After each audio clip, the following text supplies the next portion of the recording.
በእውነተኛ ታሪክ ልጀምር። የዛሬው እውነተኛ ታሪክ ግን ኢትዮጵያዊትን ይመለከታል። ስለዚህ ስሟን እቀይረዋለሁ።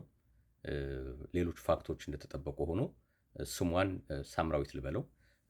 ሳምራዊት በ12 ዓመቷ ነው ወደ አሜሪካ የመጣችው። ኢትዮጵያ ያሉት ቤተሰቦቿ ብዙ ብር አውጥተው ብዙ ጥረት አድርገው በተለያየ መንገድ ወደ አሜሪካ እንድትመጣ አድርገዋል። አሜሪካ ከመጣች በኋላ ተምራ አሁን ነርስ ናት። እንግዲህ ታሪኩ የፋይናንስ ጉዳይ ነው። ፋይናንስ ችግር ስላጋጠማት ሄዳ ለአማካሪዎቿ የሰጠቻቸው ታሪክ ነው። አ፣ ወደ $1500 በየወሩ ኢትዮጵያ ላሉ ቤተሰቦቿ ትልካለች። በአጋጣሚ ወንድሟ ከስራ ተሰናብቷል። እሱ ደግሞ መልሶ ስራ እስኪያገኝ በሚል ወደ $800 በየወሩ ትልክለታለች። በአጠቃላይ ለቤተሰቦቿ የምትልከው ከጠቅላላ ደሞዟ 37% ይሆናል። ነገር ግን የጥሮታ አካውንት የላትም። እንግዲህ ነርስ ብትሆንም ምናልባት የምትሰራበት ቦታ ትንሽ አነስተኛ ሳይዝ ያለው ክሊኒክ ሊሆን ይችላል። የ401k የጥሮታ ሲስተም የላቸውም። ምናልባት ዲቴሉን አላቅም፣ ግን ለጥሮቷ ምንም ገንዘብ እንደሌላት ነው የተቀመጠው። ብዙ የተቆጠበ ገንዘብ የላትም። $800 ብቻ ነው ሴቪንግ አካውንቱ ላይ የሚታየው። እና የፋይናንስ አማካሪዋ በዚህ መንገድ መቀጠል የለብሽም አላት። ለወላጆችሽ ለቤተሰብ የምትልኪውን ገንዘብ መቀነስ አለብሽ፣ ይሄ ትክክለኛ የፋይናንስ አካሄድ አይደለም በሚል መከራት። እሷ ግን ወደ ማልቀስ ነው የሄደችው። ቤተሰቦቼ ለእኔ ሲሉ የሰዉትን እኳት ስላልተረዳህልኝ ነው። በዚህ ሰዓት እነሱ ድሆች ናቸውና እንዴት አባ እንደናረጋቸዋለሁ። እንግዲህ በድህነት ነው በልጅነቷ ነው የወጣችውና በእሱ አንደርስታንዲንግ ከአሜሪካ ካለው ላይፍ ስታይል ጋር ሲወዳደር ስቲል ድህነት ውስጥ ናቸው ያሉት ነው ብላ የምታምነው። በዛ ምክንያት ነው እንግዲህ $1500 በየወሩ የምትልክላቸው። እና እንዴት አድርጌ በዚህ እድሜ ለዚህ ቁም ነገር ያበቁኝ እነሱ ሆነው እያለ እንዴት አድርጌ ተዋቸዋለሁ የሚል መልስ ነው የመለሰችለት። ሰውስ ምን ይለኛል? እንደዚህ ያደረጉላት ወላጆቿን እኮ አባንደን አደረገቻቸው ተወቻቸው ብለው ሰዎች ስሜን ያጠፉታል አይነትም ፍርሃት እንዳለባት ነው የተናገረችው። ይሄ እንግዲህ በብዙ ኢትዮጵያውያን ቤተሰብ ውስጥ የሚታይ እውነተኛ ታሪክ ነው። የዚች ሴት ስም እውነተኛ ማንነት አያስፈልግም። ፋክቱ ግን በብዙ ቤተሰብ ውስጥ የሚታይ ነገር ነው። ይሄ ኮንሴፕት ፋይናንሻል ኢንቨስትመንት ይባላል። ፋይናንሻል ኢንቨስትመንት በተለይ 2025 ላይ በተሰራ ሪሰርች 1160 ሰዎች የተሳተፉበት ጥናት ተደርጎ 3 አይነት የፋይናንስ መቀላቀል ነገሮች ወይም ፋይናንሻል ኢንቨስትመንት በህይወታቸው እንደሚታይ በሳመሪ መልክ ይወጣል። የመጀመሪያው ነገር ለወላጆቻችን ወይም ለቤተሰብ አባል እንደ ግዴታ ገንዘብ የመላክ ግዴታ፣ የገንዘብ ሳፖርት የመስጠት ግዴታ አለብን ብሎ የሚያምኑ ሰዎች አሉ። ስለዚህ በእኛ ህይወትና በቤተሰባችን ህይወት መካከል የመቀላቀል ነገር ይታያል። ሁለተኛ፣ አንድ የቤተሰብ አባል የሌላውን የቤተሰብ አባል ገንዘብ እስከ መቆጣጠር ድረስ ይሄዳል። ወላጆች ልጆቻቸውን የማዘዝ ይህን ያህል ብር ላኩ እስከ ማለት ድረስ ማለት ነው። በተለይ ደግሞ ትዳር ላይ ሲመጣ ትንሽ መናጋት ይመጣል። አንዳንዴ ትላልቅ ወንዶች ሆነው እንኳን እናቶቻቸው ገንዘቦቻቸውን ይቆጣጠራሉ። ይሄ በትዳር ላይ ራሱ ከፍተኛ ትርምስ ይፈጥራል። እናት ያዛኛለች ካለ ሚስት ምንድን ነው ማድረግ የምትችለው? ይሄን ያህል ብር ላክ ብላ እናቴ ስላዘዘችኝ ነው ማለት ይችላል። ወይም ቤት ልግዛ ስል አይ እናቴ እንዳትገዛ ብላኛለች የሚሉ ሰዎች አሉ፣ በ40 በ50 ዓመታቸው ማለት ነው። ሰው ወላጆች የነሱን ህይወት የፋይናንስ ህይወት የሚቆጣጠሩበት ሁኔታ ፋይናንሻል ኢንቨስትመንት ወይም መቀላቀል ይባላል። በአጠቃላይ ደግሞ ሶስተኛው ፋይናንሻል ባውንደሪው በቃ ግልጽ መስመር አይደለም። የቤተሰብ አባላት ገንዘብ አንዱ የሌላውን ገንዘብ እንደፈለገ የሚቆጣጠርበት ሁኔታ ያላቸው ቤተሰቦች ሁሉ አሉ። ይሄ እንግዲህ ጥናት ተደርሶ የታወቀበት ነው። አሁን ወደዚች ታሪክ እናምጣው፣ ወደ ሳምራዊት ታሪክ እናምጣው። ከዛ ደግሞ ወደ ራሳችን ህይወት እናምጣው። እንደዚህ አይነት ህይወት ያላቸው ሰዎች ራሳቸውን መጠየቅ ያለባቸው የገንዘብ ችግር ውስጥ እየገቡ ያሉ አደልቶች ወይም ወጣቶች የሚጠይቋቸው ጥያቄዎች፣ አንደኛ በቂ ገንዘብ አስቀምጫለሁ ወይ? ኢመርጀንሲ ፈንድ ከስራ ብሰናበት ለ3 ወር ለ6 ወር የምትሆን ገንዘብ አስቀምጫለሁ ወይ? ለጥሮታዬ ገንዘብ አስቀምጫለሁ ወይ? አብዛኛው አሜሪካዊ በአማካይ 200 ምናምን ሺህ ዶላር አስቀምጠዋል። እድሜያቸው የገፉ ወደ 60 የተጠጉ ደግሞ ወደ $400,000 አስቀምጠዋል። እቺ ሴት ምንም የላትም ቴክኒካሊ፣ ገና ነው በእርግጥ እድሜዋ። ይሄን ያለ ወደ ላይ ወደ 50ዎቹ አልተጠጋችም። ቢሆንም ዛሬ ካልተጀመረ መቼ ነው መጀመር የሚችለው? የሆነ ቦታ ላይ መጀመር አለበት።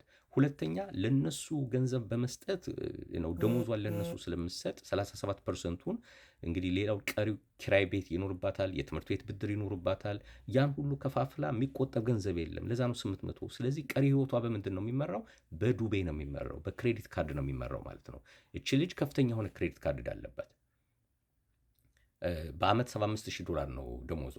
ከዛ $75,000 ይሄን ያህል ብር እየተላከ የሚቻል ነገር አይደለም። ከፍተኛ ክሬዲት ካርድ ዕዳ ውስጥ አለችበት። በብዙ ኢትዮጵያውያንና ኤርትራውያን ላይ የሚታይ እውነተኛ ነገር ስለሆነ ነው። ይሄን ተከትሎ ምን ይመጣል? ስትረስ ውስጥ መግባት ይመጣል፣ ጭንቀት ውስጥ። ከስራ ብትሰናበት ምትልካት ገንዘብ የላትም። እኔ ባለመላኬ ነው ቤተሰቦች የተጎዱት ብላ ጸጸት ውስጥ ትገባለች ማለት ነው። አንዴ ስላስለመደችው ማለት ነው። ካስለመደችው በኋላ እንዴት ነው የምታስተካክለው? ሌላ ነገር ነው። መጀመሪያ በዚህ መጠን ገንዘቡ ለምሳሌ ባይላክ ጥሩ ነበር። ላይክ የዛሬ 10 ዓመት ምናምን $1 22 ብር በሚመነዘርበት ጊዜ 1500 ብር ማለት ብዙ ላይሆን ይችላል።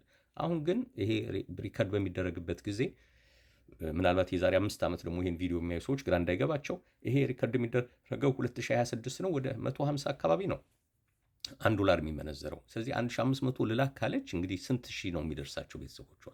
ስለዚህ ማጀስት ማድረግ ትችላለች ማለት ነው። ስትረስ ውስጥ ከመግባት ብዙ ማስተካከል ትችላለች። አንዳንድ ወጣቶች እንደዚህ አይነት ሰዎች እንደዚህ አይነት ጣጣ ውስጥ በመግባታቸው ኢንዲፔንደንት የሆነ ላይፍ መኖር አይችሉም። በቃ እንደልባቸው በነፃነት መኖር አይችሉም፣ መዝናናት አይችሉም። የፈለጉትን መልበስ የማይችሉ ሰዎች አሉ። ኢቨን እዚህ አሜሪካ፣ ካናዳ እየኖሩ ይሄ እዚህ ግባ የማይባል ልብስና ጫማ የሚያደርጉ ሰዎች አሉ። ገንዘቡን ምን እያደረጉት ነው? አንዳንዶቹ እንግዲህ ጠጋ ብሎ ላወቃቸው ለቤተሰብ እየተላከ ነው ገንዘብ። ምን ማለት ነው? ይሄ ነው እንግዲህ ህይወታቸው አንድ የሚኖራትን ህይወት በተወሰነ መጠንም የራሳቸውን ኢንዲፔንደንት ህይወት መኖር አለባቸው። ሁሌ በኦብሊጌሽን በግዴታ በቃ ይሄን የማድረግ ግዴታ አለብኝ፣ ለቤተሰቦች ይሄን ማድረግ ግዴታ አለብኝ የሚለው ነገር ስትረስ ውስጥ ራሱ እስኪያስገባቸው ድረስ መፍቀድ የለባቸውም። ይሄ ደግሞ በወላጅና በቤተሰብ ፍራስትሬሽን ያመጣል፣ ጭንቅ እንትን ያመጣል፣ ግንኙነቱን ይረብሸዋል። ግንኙነቱ የደም የስጋ የፍቅር ሳይሆን የገንዘብ ግንኙነት ያደርገዋል። ላከች ወይስ አላከችም ነው የሚሆነው ማለት ነው። ካላከች ምንድነው ችግሯ?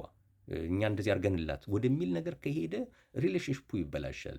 ቤተሰብ ደግሞ የቤተሰብ ዋናው ምሰሶ ፍቅር፣ ደሙ፣ ስጋው ሰው ያደረጋቸው ነገር ነው መሆን ያለበት። ፋይናንሱ ተከታይ ነገር ነው መሆን ያለበት። ለሁሉ ነገር ማጠንጠኛው ፋይናንስ መሆን የለበትም። በቤተሰብ በኩል ደግሞ የራሱን ችግር ይዞ ይመጣል። አንደኛ ፓወሩን ያናገዋል፣ የቤተሰቡን ፓወር ያናገዋል። ገንዘብ የሚሰጠው ሰው እንደ ልቡ ያን ቤተሰብ ማኒፕሌት የማድረግ ነገር ይሄዳል ማለት ነው። በዛ በኩል ገንዘብ የሚቀበሉ ሰዎች፣ አንዳንድ ሰዎች የቤተሰብ አባላት አድርጎ የተባሉትን ነገር ያደርጋሉ፣ እስከ ማቃጠር ድረስ፣ ነገር እስከ ማመላለስ ድረስ ማለት ነው። በቃ እንጀራ ገመዳቸው ያደርጉታል። እና ይሄ በቃ ወላጅ የወላጅነት ክብሩን፣ ልጅ የልጅነት ክብሩን ይዞ የመቀጠል ነገሩን ሁሉ ሊያምታታው ይቻላል። ዲፐንደንሲ ያመጣል። መለወጥ የሚችሉት ልጆቻቸው፣ እህቶቻቸው፣ ወንድሞቻቸው ሳይለወጡ የእነሱን ገንዘብ ብቻ እየጠበቁ ይኖራሉ ማለት ነው። የሆነ ነገር እነሱ ጋር ከመጣስ ፌል ያደርጋል ሁሉ ነገር። ይሄ ደግሞ ተመልሶ ወደ ድህነት ሳይክል ያመጣቸዋል። እቺ ሴት የሚቆጫት ወላጆቼ ድሃ ናቸው የሚል አንደርስታንዲንግ ነው ያላት። ሰው ለእሷ መፍትሄ ይመስላት በየወሩ መላክ ነው። የእሷ ነገር ከተሰበረስ፣ እሷ አልጋ ቁራኛ ከሆነችስ፣ እሷ ከስራ ከተሰናበተችስ፣ ቤተሰቡ ተመልሶ ድህነት ውስጥ ሊገባ ነው። ይህን ሳይክል ብሬክ የምናደርገው ለእነሱ ዝም ብሎ ገንዘብ በመላክ መሆን የለበትም። የራሳቸውን ነገር እንዲያቋቁሙ በማድረግ አትሊስት የሚያከራዩት ቤት እንዲገዙ በማድረግ ሊሆን ይችላል። ቢዝነስ እንዲከፍቱ፣ ወንድምና እህቶቻቸውን እንዲማሩ በማድረግ ሊሆን ይችላል። ወላጆቻችን እድሜያቸው ገፍቷል አይማሩም እንበልና ወንድምና እህቶቻቸው በተለይ ታናናሾቻቸው እንዲማሩ ነው ማድረግ ያለባቸው። የእነሱን ገንዘብ በየወሩ እንዲጠብቁ ማለማመድ የለባቸውም። ስለዚህ ጥያቄው ወደ ግል ህይወታችን የምናመጣው ጥያቄ ምንድን ነው? በእኛ ገንዘብና በቤተሰቦቻችን ገንዘብ፣ በእኛ ህይወትና በቤተሰቦቻችን ህይወት መካከል ያለው ባውንደሪ መስመሩ የት ላይ ነው ያለው?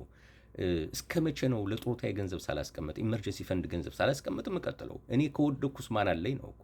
መቼም ከኢትዮጵያ ቤተሰቦች ይልኩልኛል በላይ ኤክስፔክት ማድረግ የለባትም። አቅሙም አይኖራቸውም ለመላክ። ስለዚህ ከወደቀች ሁሉም አብሮ ተያይዞ ነው የሚወድቀውና እስከዛ ድረስ እድል መስጠት የለባትም ማለት ነው። ካልቸራል ልዩነት አለን። አሜሪካ እያንዳንዱ ሰው መጀመሪያ የራሱን ህይወት አስተካክሎ ነው ከደረሰ ስለ ቤተሰቡ የሚደርሰው። እኛ ግን ኮሌክቲቭ የሆነ ላይፍ ነው የሚኖረን። ከሙሉ ቤተሰብ ጋር አብረን ነው የምንኖረው እና ፋይናንሱም ትንሽ የሚቀላቀለው ለዛ ነው። ሶሉሽኑ ባውንደሪ በፍቅር ላይ ተመርኩዘን ከቤተሰብ ጋር መነጋገር፣ ወዳችኋለሁ፣ አከብራችኋለሁ፣ አቅሜ እስከዚህ ድረስ ነው ማለት መቻል አለብን ብዬ አምናለሁ። እናንተስ ምን ይመስላችኋል? እነማን ናችሁ በፋይናንሻል ኢንቨስትመንት የተጎዳችሁ? ኮሜንት ስጡበት። አመሰግናለሁ።